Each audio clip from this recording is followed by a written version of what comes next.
اقرأ باسم ربك الذي خلق خلق الإنسان من علق اقرأ وربك الأكرم الذي علم بالقلم علم الإنسان ما لم يعلم كلا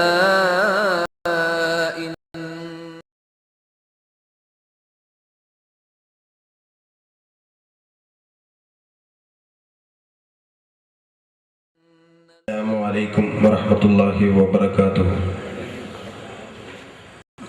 الحمد لله رب العالمين والصلاة والسلام على سيدنا محمد وعلى آله وصحبه أجمعين أما بعد. ഇന്ത്യയിൽ ഇസ്ലാം മതത്തെ അഭംഗുരം പ്രചരിപ്പിച്ച പ്രധാനപ്പെട്ട രണ്ട് ഘടകമുണ്ട്. ഒന്ന് ചാതുർവർണ്ണ്യം മയാ സൃഷ്ടം ഗുണകർമ്മ വിഭാഗശാഖ. 4 വർണ്ണം ഞാനാണ് സൃഷ്ടിച്ചത്, അത് ഗുണകർമ്മങ്ങൾ നോക്കിക്കൊണ്ടാണെന്ന ഭഗവത്ഗീതയുടെ അധ്യാപനത്തിൽ നിന്നുകൊണ്ട് മനുഷ്യനെ വിഭജിക്കപ്പെട്ട കാലം. ബ്രാഹ്മണനും ക്ഷത്രിയനും വൈശ്യനും ശൂദ്രനുമായി വിഭജിക്കപ്പെട്ട കാലം. അങ്ങനെ മനുഷ്യനെ വിഭജിക്കാൻ പാടില്ല എന്ന് പറഞ്ഞുകൊണ്ട് സമത്വത്തിന്റെയും നീതിയുടെയും സന്ദേശത്തെ പഠിപ്പിച്ചു കൊടുത്തത് ഇസ്ലാമാണ്.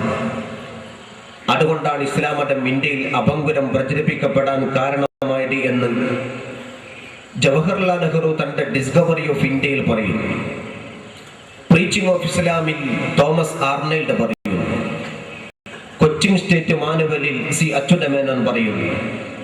ദുരവസ്ഥയിൽ കുമാരനാശാൻ പറയുന്നു. ഫതഹുൽ മുബീനിൽ ബഹുമാനപ്പെട്ട സൈനുദ്ദീൻ മഖ്ദൂം തങ്ങൾ പറയുന്നു. അതൊക്കെയും സത്യമാണ്.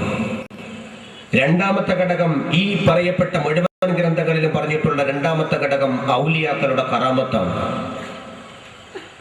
പ്രഗൽഭന ജവഹർലാൽ നെഹ്റു പറയുന്നു ഡിസ്കവറി ഓഫ് ഇന്ത്യയിൽ 2 ഘടകമാണ് ഇസ്ലാം മതത്തെ ഇന്ത്യയിൽ പ്രചരിപ്പിച്ചത്. 1 ഇസ്ലാമിന്റെ സോഷ്യലിസം, 2 ഔലിയാക്കളുടെ കറാമത്ത്. പാർലമെന്റിൽ വെച്ചുകൊണ്ട് ഒരു പ്രതിപക്ഷ കക്ഷിയുടെ ശ്രദ്ധ ക്ഷണിക്കുന്ന മറുപടിയായി ശ്രീമതി ഗാന്ധി ഇസ്ലാം ഒരു വർഗീയ മതമാണ് എന്ന് പറഞ്ഞ ഒരു എംപിക്ക് മറുപടിയായിക്കൊണ്ട് ശ്രീമതി ഗാന്ധി പറഞ്ഞു, ഇസ്ലാം വർഗീയതയുടെ മതമല്ല, കാരണം ഇസ്ലാമിനെ പ്രചരിപ്പിച്ചത് ഔലിയാക്കളാണ്, സൂഫികളാണ്. സൂഫിസത്തിന്റെ സ്വാധീനമാണ് ഇസ്ലാം മതത്തെ ഇന്ത്യയിൽ അടിത്തറ പാകപ്പെട്ടത് എന്ന് ശ്രീമതി ഇന്ദിരാഗാന്ധി പാർലമെന്റിൽ വെച്ചൊരിക്കൽ പറഞ്ഞു. ഖാജ മുഈനുദ്ദീൻ ചിസ്തി അജ്മീരി ഖദ്ദസല്ലാഹു സിർറഹുൽ അസീസ് ഉത്തരേന്ത്യയിൽ 80 നായിക നടന്നുകൊണ്ട് യാത്ര ചെയ്തപ്പോൾ 80 ലക്ഷം അമുസ്ലിമുകൾ ഇസ്ലാമിലേക്ക് വന്നു എന്ന് ചരിത്രം പറയുന്നു. കറാമത്തായിരുന്നു അദ്ദേഹത്തിന്റെ പ്രബോധന മേഖല. ഒരു പ്രദേശത്തുണ്ടായിരുന്ന ജനങ്ങൾ മുഴുവനും അദ്ദേഹത്തിന്റെ പർണശാലയിൽ വന്നുകൊണ്ട് കുഷ്ഠരോഗത്തിന് ചികിത്സ തേടിക്കൊണ്ട് അവരുടെ രോഗത്തെ സുഖപ്പെടുത്തി കൊടുത്തപ്പോൾ ആ പ്രദേശവാസികൾ ഇസ്ലാമിലേക്ക് വന്നു.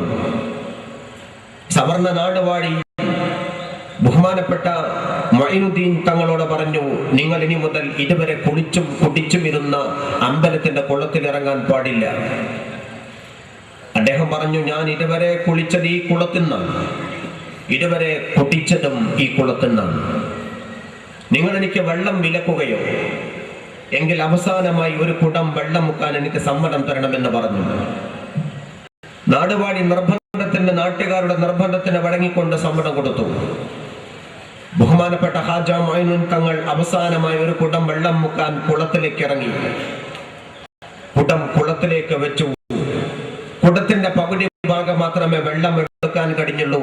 അപ്പോഴേക്കും കുളത്തിലെ വെള്ളം വറ്റി വരണ്ടുപോയി. തൊട്ടടുത്ത കനാലിൽ ചെന്നുകൊണ്ട് മുക്കാൻ പറഞ്ഞു. അപ്പോഴേക്കും അവിടെയുമുള്ള വെള്ളം വറ്റി. പുഴയിൽ വെള്ളമില്ല, തോട്ടിൽ വെള്ളമില്ല, ഒരു കിണറ്റിൽ വെള്ളമില്ല, എല്ലാം വറ്റി വരണ്ടുപോയി. ഈ സംഭവത്തെ ഒരിക്കൽ പട്ടിക്കാട് ജാമിയ നൂരിയ അറബി കോളേജിന്റെ 25ാം വാർഷിക സമ്മേളനത്തിൽ സനദ്ദാന പ്രസംഗം നടത്തിക്കൊണ്ട് ബഹുമാനപ്പെട്ട ശൈഖുന ശംസുൽ ഉലമാ നവറല്ലാഹു മർഖദഹു ബഹുമാനപ്പെട്ടവർ ഈ സംഭവം ഉദ്ധരിച്ചു. ശൈഖുന പറഞ്ഞു, ഒരു ഇംഗ്ലീഷ് ചരിത്രകാരൻ ആ ചരിത്രത്തെ എഴുതി വെച്ചുകൊണ്ട് പറഞ്ഞു, ഖാജ തന്റെ കുടത്തിലേക്ക് ആ പ്രദേശത്തുണ്ടായിരുന്ന അമ്മമാരുടെ മുലപ്പാല് പോലും വലിച്ചെടുത്തു. ആലങ്കാരിക ഭാഷയാണ്. അത്രമാത്രം അത്ഭുതം കാണിച്ചു എന്നർത്ഥം. ഒടുക്കം നാടുവാടിക്കെതിരെ നാട്ടുകാർ തിരിഞ്ഞു. അവസാനം നാടുവാടി ഹാജ തങ്ങളുടെ മാപ്പ് അപേക്ഷിച്ചു. ബഹുമാനപ്പെട്ട ഹാജ മൊയ്നുദ്ദീൻ ചിസ്തി തങ്ങൾ പറഞ്ഞു, പടച്ച തമ്പുരാന്റെ ദൈവത്തിന്റെ വരദാനമാണ് കുടിവെള്ളം. തടയാൻ നാടുവാടി നിങ്ങൾക്ക് അധികാരമില്ല. അവസാനം ഞാൻ നാട്ടുകാരെ ഇനി ബുദ്ധിമുട്ടിക്കുന്നില്ല. കുടത്തിലുണ്ടായിരുന്ന വെള്ളം കൈക്കുമ്പിളിൽ എടുത്തുകൊണ്ട് ബിസ്മി ചൊല്ലി ഊടി മന്ത്രിച്ച വെള്ളം കുളത്തിലേക്ക് കുടഞ്ഞു. അപ്പോഴേക്കും കുളത്തിൽ ഉറവ പൊട്ടി ജലധാരയായി കുളത്തിലും തോട്ടിലും കനാലിലും പുഴയിലും വെള്ളം. ഇത് കണ്ട് അത്ഭുത സ്തബ്ധരായ നാട്ടുകാർ മുഴുവനും ഇസ്ലാമിലേക്ക്. പിന്നെ അമ്പലം പള്ളിയാണ്, കുളം ഹൗള. അവിടെ ഇസ്ലാം മതത്തിന്റെ പ്രചരണം പൂർത്തീകരിക്കപ്പെട്ടു. പിന്നെ അദ്ദേഹം തൊട്ടടുത്ത നാട്ടിൽ പർണശാല കെട്ടിപ്പൊക്കി അവിടെയും ഇബാദത്തിലും കറാമത്തിലും കഴിഞ്ഞുകൂടി. ജീവിതത്തിൽ 80 നായിക മാത്രമേ ബഹുമാനപ്പെട്ടവർ നടന്ന് യാത്ര ചെയ്തിട്ടുള്ളൂ. 80 നായികക്കപ്പുറത്ത് അദ്ദേഹത്തിന്റെ ജീവിതത്തിന്റെ പ്രയാണം പോയിട്ടില്ല. അപ്പോഴേക്കും 80 ലക്ഷം അമുസ്ലിമീങ്ങൾ ഇസ്ലാമിന്റെ മെമ്പർഷിപ്പ് എടുത്തു എന്ന് ചരിത്രം പറയുന്നു. ഉത്തരേന്ത്യയിൽ പ്രാന്ത പ്രദേശങ്ങളിൽ ഇസ്ലാം മതത്തിന്റെ ദഅവത്ത് നടത്തിയത് അള്ളാന്റെ ഔലിയാക്കന്മാരാണ്. നിസാമുദ്ദീൻ ഔലിയ തങ്ങളുടെ കൂടെ അമീർ ഖുസ്രു തങ്ങളും ഇതേ രൂപത്തിലാണ് ഇസ്ലാമിന്റെ ദഅവത്ത് നടത്തിയത്. ഔലിയാക്കളും അവരുടെ കറാമത്തും കേൾക്കുമ്പോഴേക്കും ചുമപ്പും കണ്ട കാളകളെ പോലെ വിറങ്ങലിക്കുന്നവരുണ്ടാകും. നമ്മുടെ കേരളത്തിന്റെയും ദക്ഷിണ കേരളത്തിന്റെയും എല്ലാ ഭാഗത്തും അങ്ങനെ ഇസ്ലാം മതത്തിന്റെ പ്രചരണം ഔലിയാക്കളുടെയാണ്. മമ്പറം സയ്യിദ് അലവി തങ്ങൾ ദീനിനെ പ്രചരിപ്പിച്ചത് കറാമത്ത് കൊണ്ടാണ്. ദേശീയ പ്രസ്ഥാനത്തെ കെട്ടിപ്പടുക്കുന്നത്, രാജ്യത്തിന്റെ സ്വാതന്ത്ര്യ സമരത്തിന്റെ നിർണായക പങ്ക് വഹിച്ചത് അള്ളാന്റെ ഔലിയാക്കളാണ്. ആദ്യമായി ബ്രിട്ടീഷുകാർക്കെതിരെ സമരം നടത്തിയത് ഇന്ത്യയിൽ കേരളത്തിൽ പ്രഗത്ഭനായ കാക്കത്തറക്കൽ ഉമർ ഖാലി നവറല്ലാഹു മർഖദഹുയാണ്. അദ്ദേഹമാണ് ബ്രിട്ടീഷുകാരോട് പറഞ്ഞത്, നിനക്ക് നികുതി തരാൻ എനിക്ക് മനസ്സില്ല. ഉമർ ഖാലി നികുതി കൊടുക്കാൻ പാടില്ല എന്ന് ജനങ്ങളോട് പറഞ്ഞു. അത് പറഞ്ഞപ്പോഴേക്കും സായിപ്പ് ഉമർ ഖാലിക്കെതിരെ തിരിഞ്ഞു. ചാവക്കാട് തുക്കുടി ഓഫീസിലേക്ക് തുക്കുടി സായിപ്പ് ക്ഷണിച്ചു. ഉമർ ഖാലിയെ അങ്ങോട്ട് വിളിച്ചു. ക്ഷണം സ്വീകരിച്ചുകൊണ്ട് ഉമർ ഖാലി നേരെ തുക്കുടി സാഹിബിന്റെ മുമ്പിലേക്ക് ചെന്നു. അന്ന് ചില മര്യാദകൾ എന്ന രൂപത്തിൽ ബ്രിട്ടീഷുകാർ ഉണ്ടാക്കിയ അന്നത്തെ ചില ആചാരങ്ങളുണ്ട്, ചില മാമൂലുകൾ. ബ്രിട്ടീഷ് സാഹിബിന്റെ ഓഫീസിൽ കടക്കണമെങ്കിൽ ചോദിക്കണം, may I coming sir, may I sit sir, ഞാൻ കടക്കട്ടെ സർ, ഞാൻ ഇരിക്കട്ടെ സർ. ഉമർ ഖാലി സർ മഞ്ഞാടിയും ഒന്നും വിളിച്ചില്ല. നേരെ കടന്നു ചെന്നുകൊണ്ട് കസേര വലിച്ചിട്ട് കൊണ്ടിരുന്നു. അത് സാഹിബിന്റെ ജീവിതത്തിലെ ആദ്യത്തെ അനുഭവമാണ്. ഉമർ ഖാലി ചോദിച്ചു, ഉമർ ഖാലിയോട് സാഹിബ് ചോദിച്ചു, ഹു ആർ യു? ഞാൻ കളക്കത്തറക്കലെ ഉമറാണ്. ഉമർ ഖാസി അല്ല, ഉമർ ഖാലി എന്ന പറ സാഹിബേ എന്ന് തന്നെ പറയിപ്പിച്ചു. നിങ്ങളാണോ ഞങ്ങൾക്ക് നികുതി തരാത്ത ആള്? നികുതി തരണ്ട എന്ന് ജനങ്ങളോട് പറയുന്ന ആളും നിങ്ങളാണോ? ഉമർ ഖാലി പറഞ്ഞു, അതെ ഞാനാണ്. എന്താ അങ്ങനെ പറയുന്നത്? ഉമർ ഖാലി പറഞ്ഞു, സാഹിബേ നീ അധിനിവേശിയ, നീ സായിപ്പ, നീ ഈ നാട്ടിലേക്ക് ചേക്കേറി വന്നവനാണ്. ഞാനും എന്റെ നാട്ടുകാരും ഈ മണ്ണിൽ ഞങ്ങളുടെ പൊക്കിൽ കൂടി വീണ് ലയിച്ചു ചേർന്നതാണ്. ഇവിടെ ഞങ്ങൾ പാർക്കാൻ നിനക്ക് നികുതി തരാമെന്ന് പറഞ്ഞാൽ നടക്കുന്ന കാര്യമല്ല. ഉമർ ഖാലിയോട് പുലഭ്യം പറയാൻ തുടങ്ങി സായിപ്പ് ഇംഗ്ലീഷിൽ.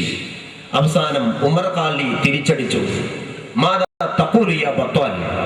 തെമ്മാടി, നീ എന്റെ പറഞ്ഞടാ എന്ന് പറഞ്ഞുകൊണ്ട് തിരിച്ചടിച്ചു. മുട്ടി ചുരുട്ടിക്കൊണ്ട് ഉമർ ഖാലി സായിപ്പിന്റെ നെഞ്ചിലെ കുറൊറ്റ തൊഴി.